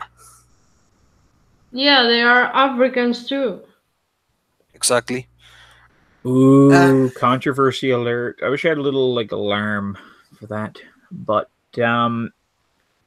no, yeah, no, and it is true though. They're Africans because that's where they're from. But if you say that to a lot of people, they get rather upset because they like to look at them as colonizers. It's like, for example, they say that just because they are white. Because, for example, in Europe, there is the Sami people in Sweden, Norway, yeah, in Sweden, in Finland, and in Norway, in the north, and they are clearly, some people are mixed, but most of them are Asian. If you look at their race, they are Asian, but they are Europeans because they are from there. And the same with the farmers. They are white, but they are African. Yeah, and I mean, all the yeah, Yeah, yeah, and even African, it doesn't mean being black. It means also being you can be an Arab. Like North yes, Africans are clearly not black, and people in Egypt, there are people who are not black, and people who are more Arabic, and people who are different. Like Madagascar, they're part the Polynesian. the Malgache people are Polynesians. Yeah, Yeah, yeah, and I mean, and even if you look at like say East Indian Africans, like people who like their families immigrated years ago from India and Pakistan and things like mm, that. They, I mean, they're just as Indian or just as African as a yeah. Zulu or a Because they Shona. call South Africa the Rainbow Nation, but they want to exactly. take white out of the rainbow. And no, it is, and I mean, I think um at that rainbow there is no pot of gold. It's I think they've stolen the gold already. And of course, for example, all the people from European descent that, well, after the decolonization of Africa, got like an opportunity to apply for the citizenship of their for the country that colonized that place. For example, many people that actually were born in, for example, Kenya, Zimbabwe, in that time Rhodesia, were able to apply for a fast track for the British citizenship. Same with For Jamaica. example, Sorry. yeah, the Boers and No, the Afrikaners don't have that option to go to the Netherlands and reclaim Nether the citizenship of the Netherlands. They are South Africans, and they because they have been there from for centuries. they And have. I mean, and it's hard for them to be displaced now. And I mean, my heart goes out to them because there's nothing worse than being, essentially being forced out of your own country. well, I don't know if you have seen this documentary by Lauren Solder, Farmlands. It's really interesting. Yeah. Yes. I mean, like I really recommend it if you haven't seen it. It's really informative, and I mean, I know she is really biased towards the right because she is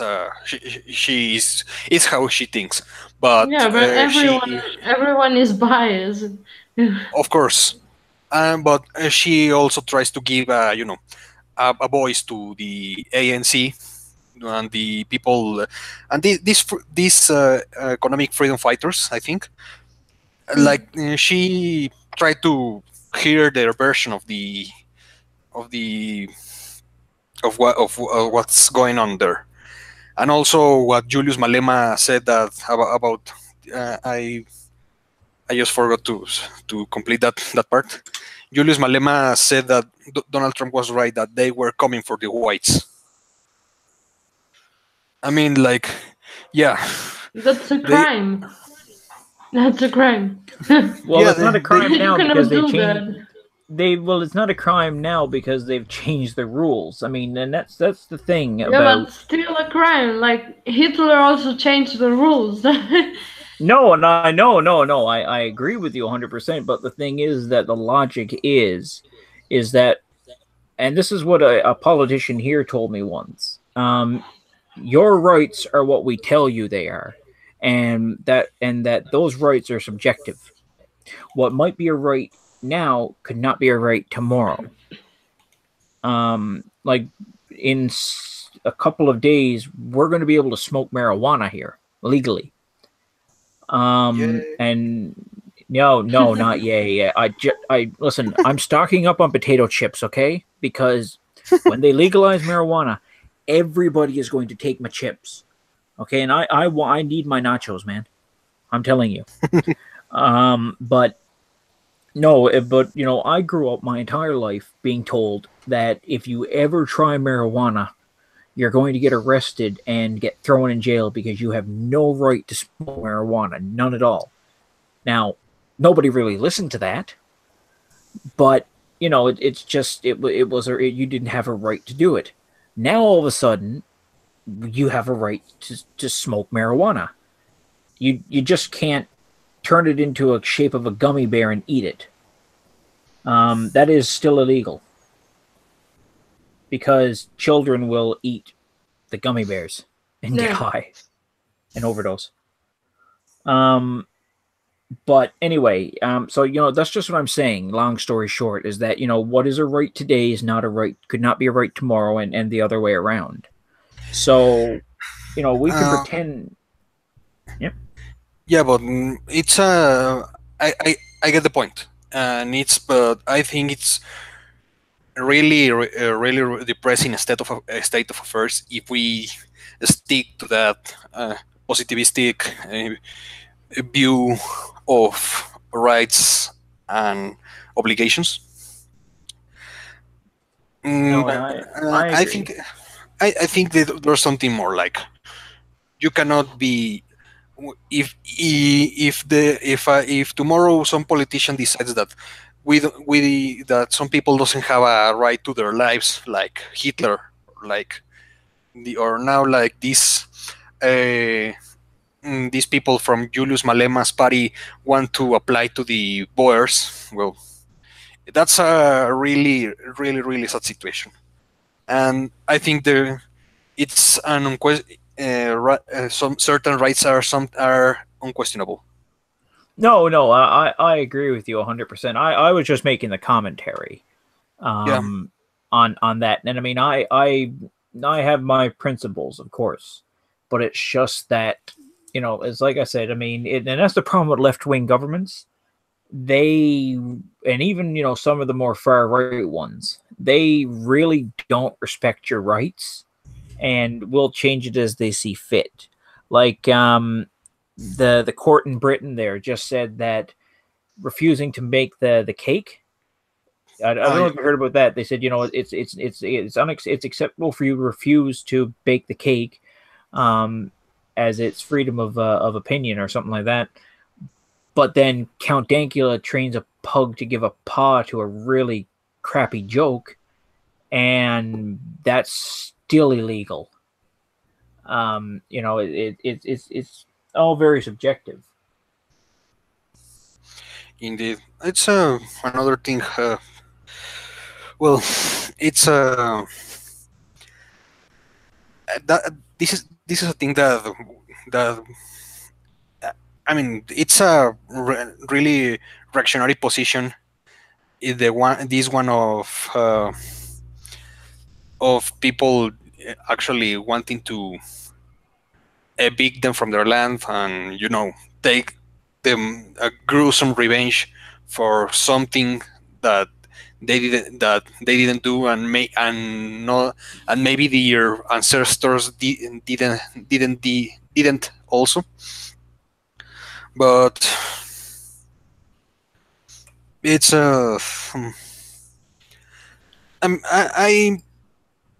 I'm like really fearful of how this issue is gonna be resolved, like an all-out ethnic cleansing war, because in Africa it's sadly really common, or the world intervening in South Africa and reflecting on what has been happened after the end of the apartheid. Yeah, you're right. It's but I think I don't think it's a long way right now. Like I think there are going to be some major developments in the years to come, and maybe in 10 years the landscape or the geopolitical landscape of the southernmost part of Africa will be changed.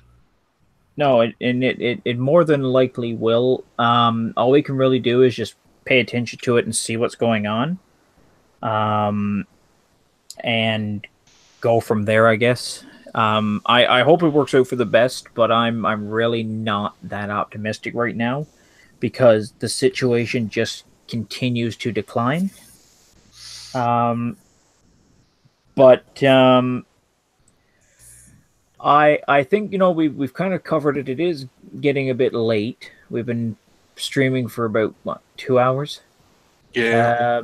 And my Wow. God, Abriendo must be exhausted. Just a but brief move. yeah, I sure. forgot to say something. Oh yeah. When we were talking about bugs, I forgot to say that our current government just did something that is crazy and left the border police without any kind of guns. And you know that riot police have the material that the riot police have. Yeah. Yes. Well, they don't use guns. They use this kind of material to defend the border. Well, they actually didn't provide them with any kind of material to defend the border or even themselves. And actually, the migrants are attacking them with acid. Yeah, I heard about that. I heard Yeah. I heard about one guard of a checkpoint in, I don't remember if Ceuta or Melilla, that he broke one of his legs kicking a migrant that was rushing their point of entry. Like every other guard was watching other point because they had a tip that there was going to be a some migrants were going to try to jump that defense in other point, and he was along with another guy there, and they actually came through his point, and he broke a leg, kicking one of the would-be trespassers. Yeah, and people say that this policeman was a criminal. The Oh left. my God. Yeah, and they also say because just 2 years ago, I think we had the same problem, but we actually could manage. We had a migrant trying to attack a policeman with a knife, and some cop came from the back and throw him a plastic barrier to him. And people in the left was going mad about this, but look, he was attacking the police with a knife. Like, He had to defend himself, of course. yeah, it was self-defense. It was not attacking him for the sake of doing it. But I mean, it's just the way that this whole thing is done up now with the migrant crisis. It's almost like it's wrong to stop it. I mean, that's how they treat it. I mean, even here, we don't kick out the immigrants who come across our border from the United States. We give them a hotel room and food. But if I wanted to sponsor a Venezuelan and help them come here, I have to pay $20,000. But Buddy can come from Nigeria with his cell phone and Instagram and 6 or 7 suitcases full of clothing and items. Go to the border with Ontario and just say, "Hey, I'm a refugee," and they'll let you in. Exactly. Yeah. Now, mind you, they'll probably kick you out sooner or later, but you still get in and you get a hotel, and I believe you're temporarily allowed to work but you have to tell the government where you're to at all times. But it's just getting to the point where it's kind of stupid, and that immigration thing, we'll have to do another stream with you on immigration in Spain, like the migrant crisis, because it is affecting Spain too, rather bad. Yeah. And we had we had I watched a video about how migrants arrive to apply for the nationality, for the citizenship, and there were tons of them, like dressed with well dressed with their phones and everything. You watch these people, you see they are influencers or they are YouTubers or what. Like they don't seem to be they don't seem to be poor people, like people that really needs help. they No, it's they the have a same. lot of expensive clothes, expensive phones, and you know. Yes. No, it's the same here. Like they'll come over across, and like I said earlier, I mean they'll have 6 or 7 suitcases full of stuff. They'll have Wow. winter jackets and cell phones and that, and their whole family will be with them. And I've heard of one immigrant. He had like $10,000 American in cash. Um, if I'm fleeing war, I'm probably not carrying 10 grand. I know people who have to escape Venezuela, and they've got like barely any money, and even then, the border guards will just rob you. Um, so it's all insane. Oh, by the way, guys, fun fact: Venezuela now has a reverse migration force. It's not to keep people out; it's to keep people in. Yeah, the same here. The Yeah, oh same. yeah, they're called. I thought they were called the Mossos de Esquadras.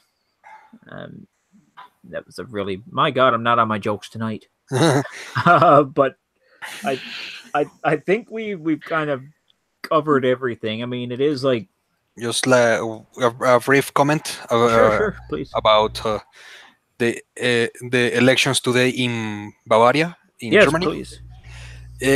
Apparently, the main party in Bavaria, the Christian Social Union, lost their majority, and they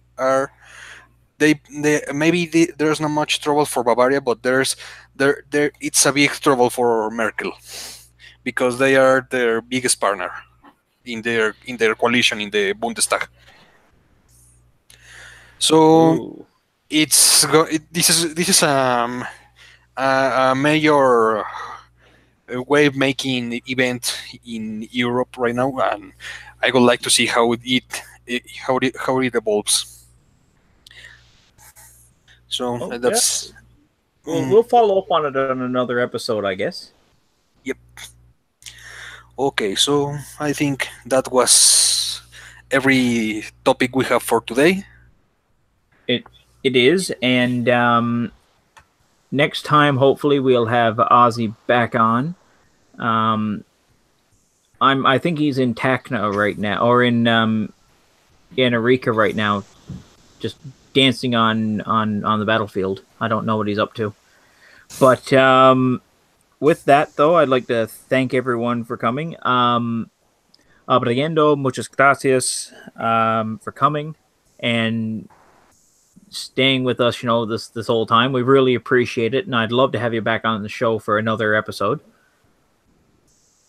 Thank you. I will be here. Thank you. Thank you. And Eduardo, do you want to say anything else before we wrap it up?